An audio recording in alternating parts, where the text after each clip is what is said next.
Manipulação vertebral é perigosa? O que a ciência diz sobre isso? Com certeza você, fisioterapeuta, já ouviu falar sobre o tema, já deve ter discutido isso em alguma ocasião, sobre os principais riscos da manipulação vertebral, especialmente na coluna cervical, associada a acidente vascular cerebral, AVC, até mesmo fraturas na coluna vertebral. Vamos falar sobre isso nesse vídeo. Eu quero abordar contigo aqui o que a ciência diz. Eu, como fisioterapeuta, professor, pratico manipulação há 25 anos aqui no meu consultório. Ensino, através dos meus cursos de quiropraxia, o método manipulativo. Eu quero colocar aqui um pouquinho da minha experiência associado ao que a ciência traz de informação para todos nós. Então já vai deixando seu like, inscreva-se no nosso canal e ative o sininho para receber mais vídeos como esse. E antes de a gente começar a falar sobre riscos e benefícios, eu queria falar um pouquinho sobre a manipulação vertebral, sobre o ajuste articular, porque eu sei que tem muito mito por aí. Por exemplo, o mito da coluna fora do lugar, que a manipulação é capaz de alinhar uma coluna, de colocar uma estrutura que estava fora no seu eixo de origem. A gente vê muita conversa sobre isso e a ciência prova que isso não é verdade, né? Vamos falar aqui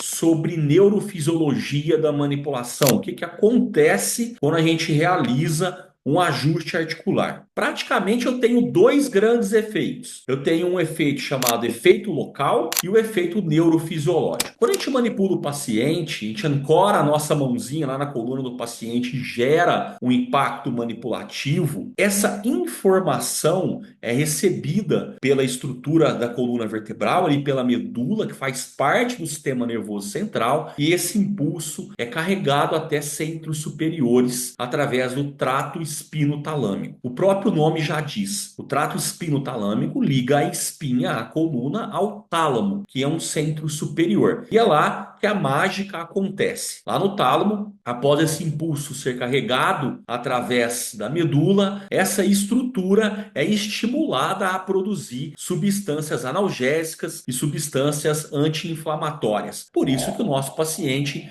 melhora o seu aspecto de dor. Já ali na região onde eu ancorei a minha mão e manipulei o paciente, existem efeitos chamados de efeitos locais. Então acontece uma abertura de gap facetário, onde essa abertura permite uma melhora da mobilidade através de um afastamento das superfícies articulares, e também acontece um efeito de relaxamento da musculatura. Então esses são os efeitos locais, uma melhora da mobilidade e um relaxamento muscular. É por isso que a manipulação é uma ferramenta utilizada diariamente nos nossos consultórios. Nós precisamos da nossa mão, precisamos de conhecimento, realizar uma boa técnica com boas ancoragens, com uma força correta, com vetores muito bem colocados. E quando a gente realiza bem essa técnica, o paciente melhora a dor, melhora a inflamação, relaxa a musculatura e ainda tem um ganho de amplitude de movimento por um afastamento das superfícies articulares. Percebam que esses são os verdadeiros benefícios de uma manipulação vertebral. Não tem nada a ver com correção de estrutura,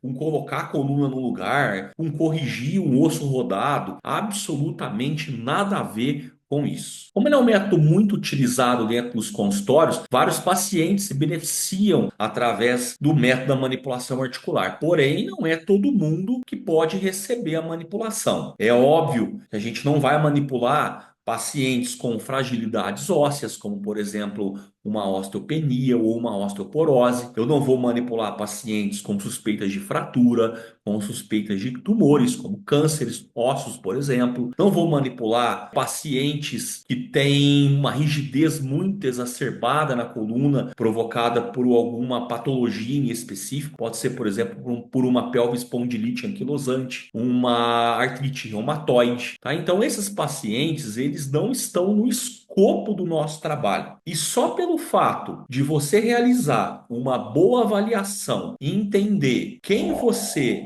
não pode manipular e quais pacientes você pode inserir a técnica manipulativa, só de fazer isso na avaliação do seu consultório, você já está correndo bem menos risco em relação à manobra manipulativa. E é claro que para fazer isso, você vai precisar de um bom sistema de avaliação, uma boa anamnese para que você possa descartar os pacientes que não podem ser manipulados. E para você, fisioterapeuta, que quer saber mais sobre avaliação e também manipulação dos pacientes, eu tenho a minha plataforma aqui na internet, o Physio On Demand, uma plataforma de videoaulas, tem mais de 150 aulas sobre coluna vertebral. Se você quiser saber mais sobre a plataforma, eu vou deixar o link do Physio On Demand na descrição desse vídeo. A partir do momento que você elegeu bem o paciente para receber a manobra manipulativa, você vai colocar em uma posição confortável, vai se posicionar bem, fazer uma boa ancoragem com as suas mãos e prestar atenção no vetor manipulativo para você não manipular na direção errada. Hashtag fica a dica aqui para vocês. Um dos maiores erros que eu vejo dentro de sala de aula, eu sou professor especialmente nos cursos presenciais, eu vejo muitos erros de colocação de direção de vetor errados. Então, atentos nisso para que você faça uma boa manobra manipulativa e também, com isso, diminua os riscos de machucar o paciente. Agora sim, vamos falar de evidência científica, né? O que a evidência fala para gente? Qual é a chance que eu tenho como fisioterapeuta de gerar um AVC no meu paciente, de fraturar uma coluna ou até mesmo do pior acontecer, o paciente virar óbito após uma manipulação na coluna cervical? Será que de fato os riscos são grandes? E eu vou dividir a coluna aqui em três partes. Vou dividir ela em lombar, torácica e cervical e devagar aqui eu vou elucidando cada uma dessas partes. Vamos começar pela coluna lombar. Um dos maiores problemas em relação à coluna lombar é a hérnia de disco. Muitos fisioterapeutas acreditam que manipular o paciente com hérnia de disco pode levar a uma síndrome da cauda equina, que é uma red flag importante. E os estudos mostram que a chance disso acontecer é muito pequena. E quando eu falo muito pequena, eu estou falando de uma relação de 1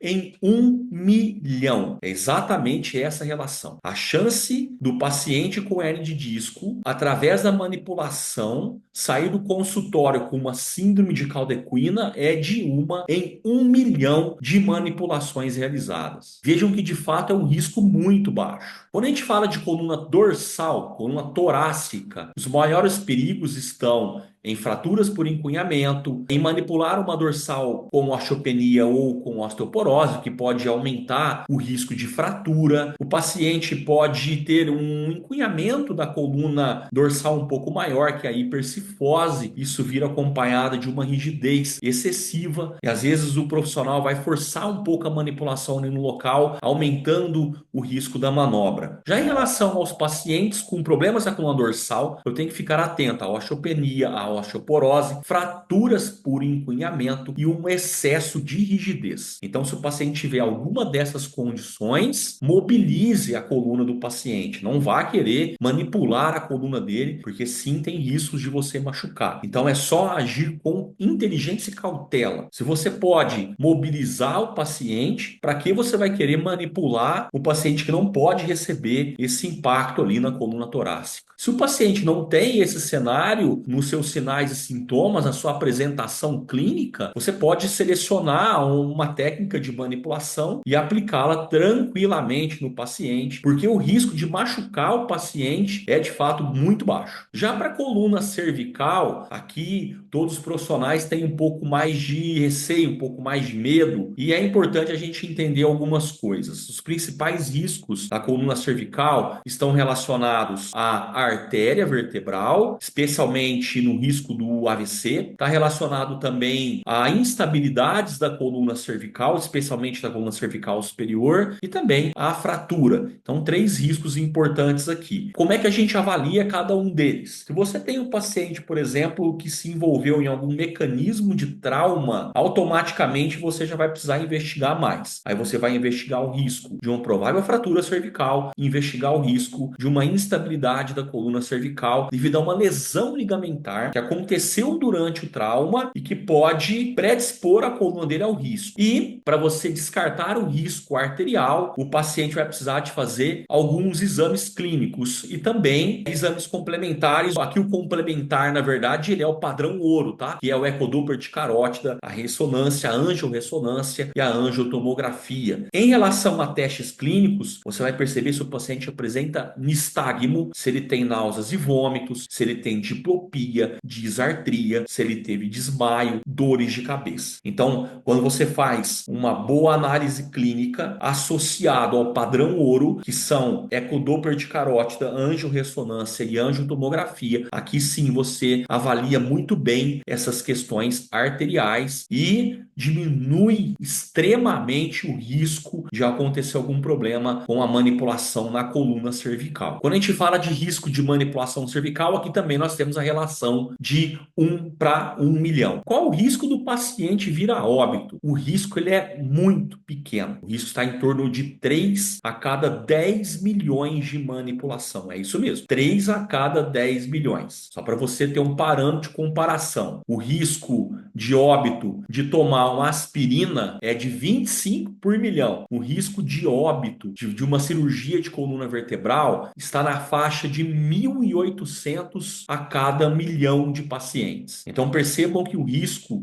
do óbito relacionado a uma manipulação cervical é muito, muito pequeno. E o risco do AVC? Também é baixo, está na casa aí de 1 em 1 milhão de manipulações. E com isso, pessoal, a gente percebe através desses dados aqui o como é seguro manipular a coluna vertebral dos nossos pacientes, seja na coluna lombar, na dorsal e na cervical. Então a ciência coloca para a gente riscos pequenos, mas eles ainda existem, é óbvio que existem, mas são muito pequenos, e especialmente aqui eu queria chamar a atenção para vocês novamente sobre a avaliação. Uma boa avaliação, uma boa anamnese, bom exame clínico, solicitar os melhores exames de imagem vão fazer com que vocês trabalhem com muita segurança no dia a dia clínico aí no consultório de vocês. Então, resumindo aqui, eu tenho a manipulação, um método extremamente eficiente, que melhora a dor, melhora a inflamação, melhora a amplitude de movimento, relaxa a musculatura e o risco é extremamente baixo.